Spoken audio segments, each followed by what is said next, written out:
Imagine taking a piece of marketing literature and redacting any word that mentions AI. Why are you buying this software solution? The AI is a tool. The AI is a component in the car. It's part of the engine. AI is amazing, but if you don't have a great service offering or workflow or solution, it doesn't matter what kind of magic sprinkles you put on top of it. I'm Ryan Heath, and welcome to the AI Leadership Lab, where I interview C-suite leaders about their AI journeys. We cover what's working, where they're getting stuck, how they pivot, and the lessons they take from the losses.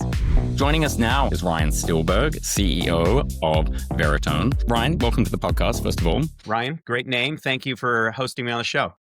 We're already winning. Now, Veritone's not an old company by any means, but you have been around before the advent or the deluge of generative AI over the last 3 years, and you've got a deep history in the ad tech world. Can you tell us a little bit about your own AI journey and sort of how much you've had to retool over the last 3 years? You know, it has been an exciting journey, and obviously the speed and acceleration and advancement of AI, right, is I think impressing and dazzling you and I, right, who've sort of been in the space now for a while. But you know, our journey with AI really started from an ad tech problem.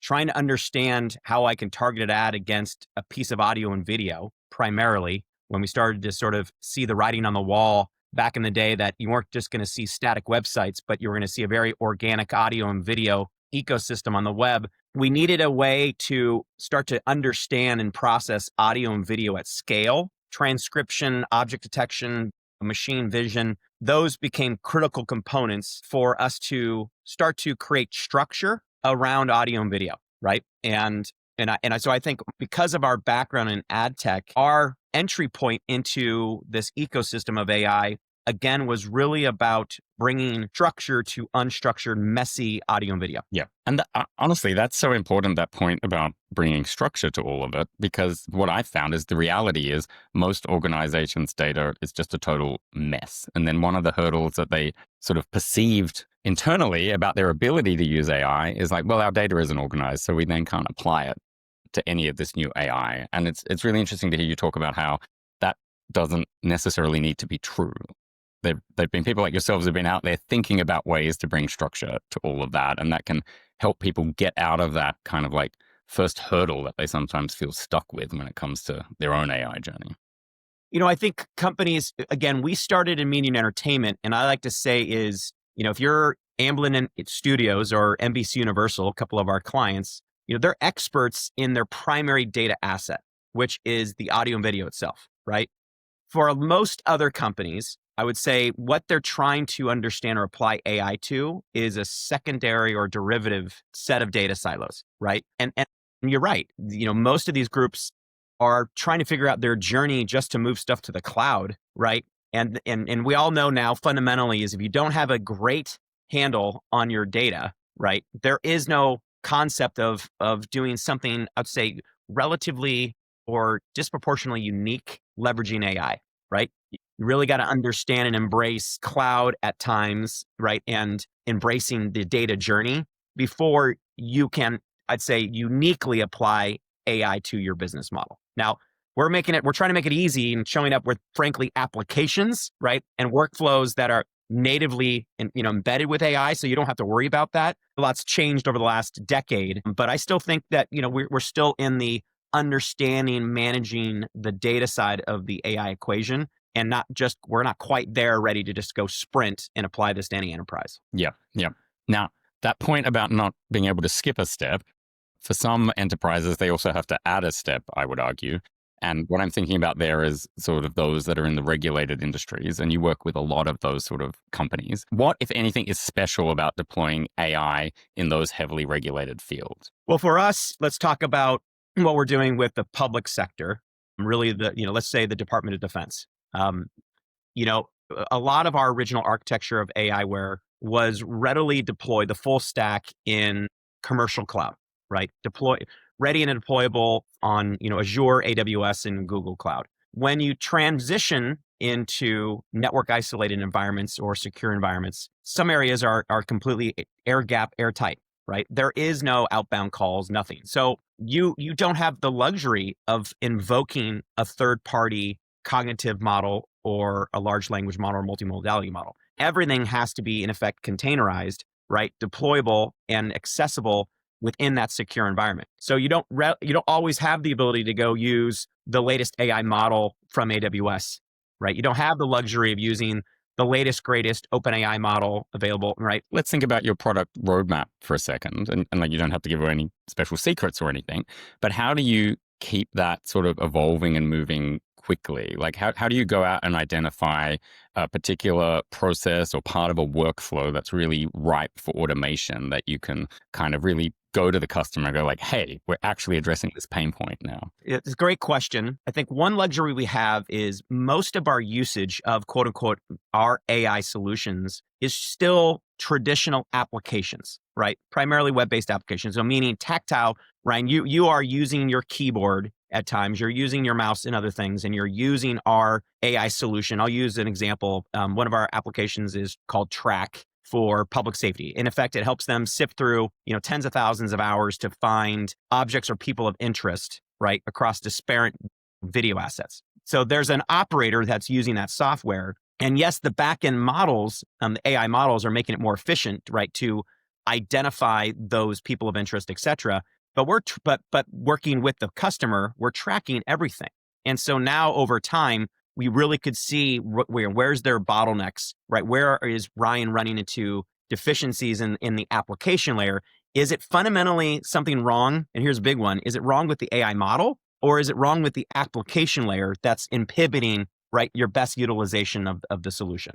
So tracking that, and what I love about, and I'll throw in the agentic opportunity of how we're leveraging it is having that not generic co-pilot, if you want to call it that, but that fully integrated agent, 1 to N number of agents, that is helping not just do something radically new, but helping them get the most value out of the application they already have, right? And so for us, when we're looking at is obviously we monitor everything. How are you using it? What is your product? Where are you running into traps? Where's their gaps, delays, in use of the application?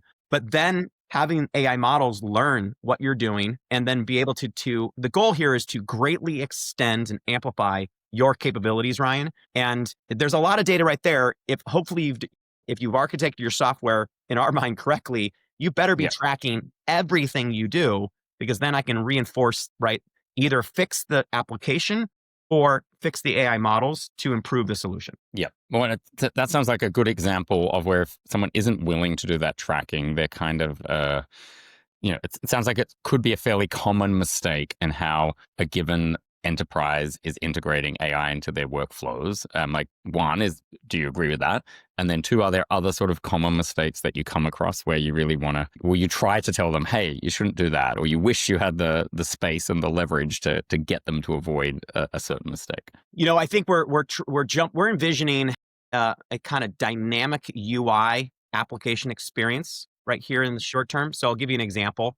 If I take one of our big media customers like an iHeartMedia, and they have about 5,000 users that use our software, and it's the AI models help them understand or bring structure to a lot of the audio, but still it's a person using, I'll call legacy Boolean search, for example, to say, find me all audio mentions across all of iHeart's corpus of FM programming that talks about Tiger Woods and Nike. Right? The relationship, hypothetically. Yeah. That application allows you, it creates structure. Even though there's a lot more horsepower behind it, it creates structure so that user doesn't make a mistake, and the result, the output from the query is very structured. Now, obviously, with natural language, obviously I can wrap that and integrate a full like organic large language model, natural language around that. And the problem now is, are you learning effectively? If it's such an organic experience from every user has a different input function using natural language, I think the resolution on understanding how you need to make modifications to the workflow over time is going to be impaired unless you're really thinking about how you're going to collect data. If this shifts from structured, albeit limited tactile interfacing with an application, what we classically think about it as an application, to a completely dynamic UI using natural language. So I think there's going to be a lot of companies are going to be sort of shell shocked of like, I don't know where it's going. I don't know what the consumer or end user habits truly are, because now it's so organic. What Yeah. Ryan, how you're communicating to the application versus what I'm doing, it's going to be hard to normalize that. Does that make Yeah, sense? it does. And then that brings me to sort of a skills or upskilling sort of thought, because, like I've heard a lot of discussions about people worrying, okay, but the juniors or tomorrow's juniors are not going to get the manual skills or the ability to compare between what was and what is now possible and why that is all the case. So I've absorbed all of that. But then you're raising a sort of similar but slightly different point, which is that if you don't, if too much of your own thinking gets automated now, like your ability to improve the product later might disappear. Then we might not realize how lucky we are that we've got a before and after data set in our own minds. And then all these next round of people might be a bit stuck. And so that raises some really important skill questions. I don't know what the answer is, but we could spend forever on this one. I mean, we're living this change right now. I think it's what I'm seeing is leveraging both different types of people coming into this equation, right? There's you and I that say have been predominantly educated through more structured applications, workflows. And then you have people who have no concept. I'll say no inhibitions to walking in and saying, this is ridiculous. I should be able to openly communicate with my data, right? Using natural language. I think the magic is in the combination, right? So I think, case in point, you hire kids, over the summer that all went back to college, and let's say they're fresh and new into the marketing department, and they're walking in with just great expertise, almost organic relationship with a large language model. And you're seeing like these clashes, where with people who are experts in copywriting, and where the magic happens is when they come together, right? So to your point is, I think you're going to see quickly. Well, I think we all the reality. I mean, everybody needs to be educated on these technologies, right? If you're showing up with great expertise on writing marketing copy, right, you better accelerate and educate yourself quickly, because you are gonna run into that brilliant student who organically was born into this space, right? And is doing it. So I think that it's going to be a combination of both, that you're going to see the magic happen here, that I don't think is just going to be a zero-sum game. I do think it's going to be a force multiplier for everybody. But education is critical across the board. It's a prerequisite no matter what. Yeah. We touched a bit on ROI earlier in the conversation, and maybe the metrics are going to be different for everyone. I've got, like, obviously there are efficiencies. For me, the real dividends come when you get to the space where you can innovate and just build completely new things. Like the efficiencies are going to become the table stakes, is my personal view on it. Do you have any views on what are some useful new metrics for ROI around using your products or other AI tools that you think people listening need to think about? Yep. I mean, I think those are very custom, right? And I think you got to be they're very subjective relative to what your use cases are. And I think that's where you're going to see major differentiations, or companies who are that level of understanding and invoking and leveraging AI are going to see the huge dividends. For us, for example, and I have to speak in context to the type of solution that we're offering, is if I say the U.S. Tennis Association, right? What we're doing for them is, we're both in cloud but on site, so we actually have local AI where we're actually processing everything that they're capturing, not just what you and I see that's broadcast over the air, but every raw feed of every camera, every voice, every mic is all coming in and being indexed in real time. And so the ROI for them, Ryan, is speed to get this content out, which translates into dollars, more ad dollars, right? And more, obviously, I'll say, supporting their sponsors quickly. We can now truly identify and document and have hard metrics on performance and ROI. If I take that same technology stack and I go to CNBC, another customer, their ROI metrics are radically different, right? Same technology that's creating that opportunity. It's how you apply that to your unique business and your unique business processes, where I think you're going to see those next type of returns for new revenue generation or ROI improvement. Yeah, I love that. Like the one thing I was thinking of as you said that is just allows so much deeper fan engagement now, which is what drives up your audience, allows them to bring in better, bigger sponsorship deals next year and so on, because the fans have gone from having to watch the 3 games on network TV 20 years ago and that's it, or you pay your $500 to go out to the stadium, versus now anyone can experience every single match in multiple different ways that was just never possible a generation ago. Here's something fascinating about that. It's anecdotal, but back in the day when we used to shoot everything on film, there was always a ratio of, because it was so expensive, how much could you shoot versus what was actually edited down to the final product. Mhm. Let's say the coverage back in the day was 3-1. Seriously, you shoot 3 hours, you edit it down, they would dump that footage. They wouldn't use it. They're like, there's no value. And now they want it because we can actually afford to store this and we can mine it leveraging AI. We like to say is don't ever throw away your ore. You don't know really where the gold or diamonds are going to be, sort of materialized or processed through. Yeah. Yeah. I mean, it's just wild when you think about how many silent films or early TV shows that they just exist as Wikipedia pages now. We don't Correct. even have the original material for those reasons you described. Right. We never have to do that again. Yeah. Now, maybe let me get positively selfish with you for a second. I love hearing about customer stories that, for example, you were surprised by, where a customer has figured out some use case of your technology and you never imagined they would do it that way. Well, I think this was a little bit older, but I just think, this is the kind of, magic that can happen when you can, you got two parties that just fully jump into it.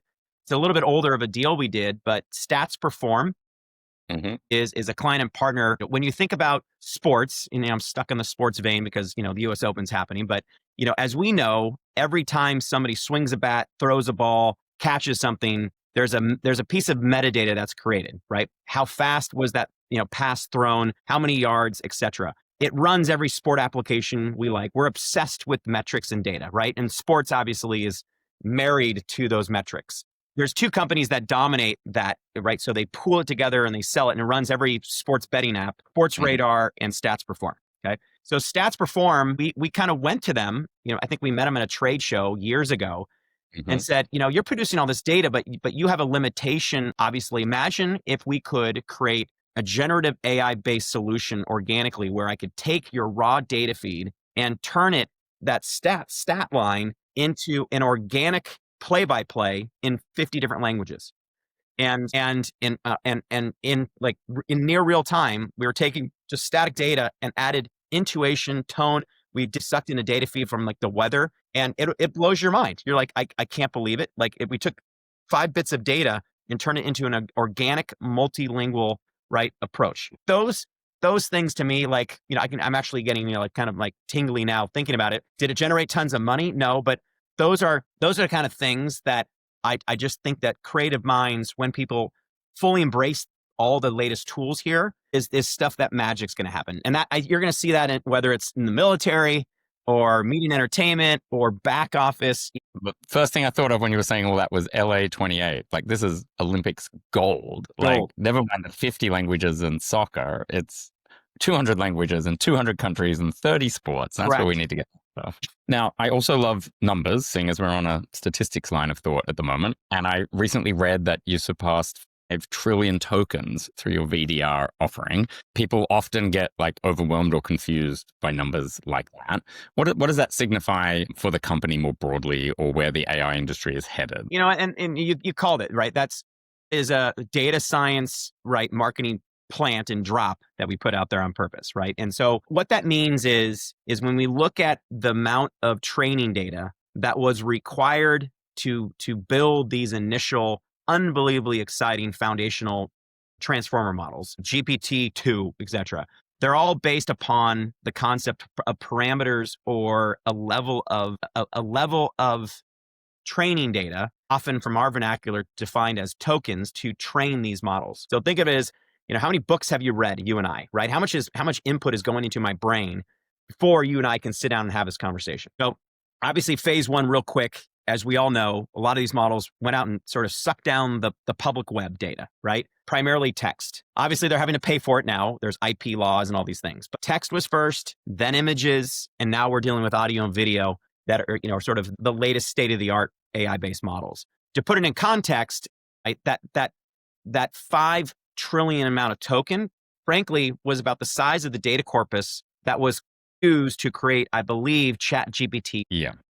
And that was the big one that wowed everyone back in 2022. That was it.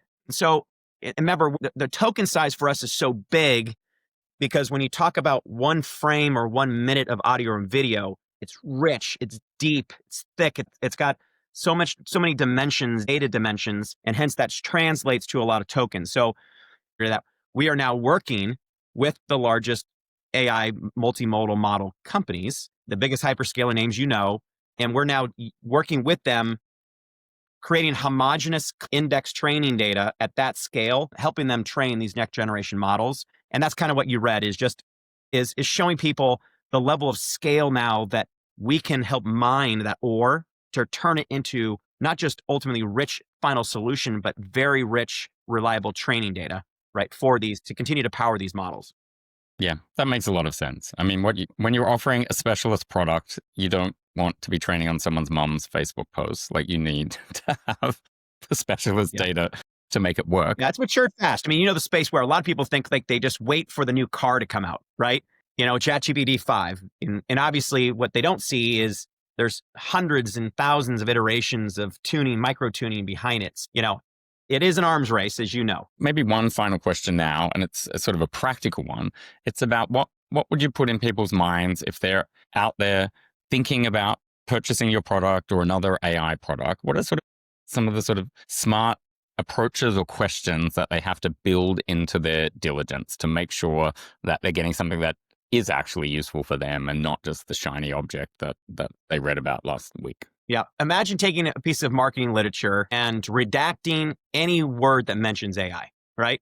Like, why are you buying this software solution? Why are you buying a car, right? Does it satisfy your needs, right?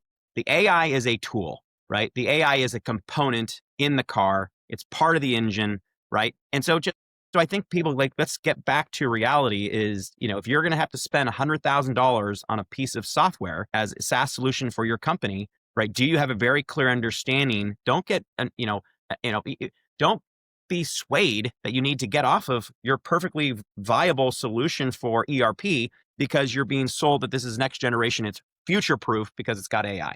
It's not future proof if it doesn't integrate with what you're already doing. I'm obviously all in on what that AI can improve almost every application out there. And that should be part of your questioning, right?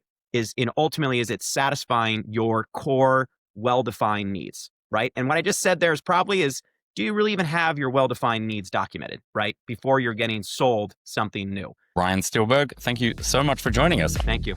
Thanks for listening. 2 things before you go. First, if you'd like to appear on the show or know someone I should have on, you can find me through ryanheathconsulting.com. Finally, please tell a friend or colleague about AI Leadership Lab. Even better, leave a short 5-star rating or review on whatever platform you found this podcast. It'll help us reach more of the people who'd enjoy these tips and tricks. Thanks, and talk soon.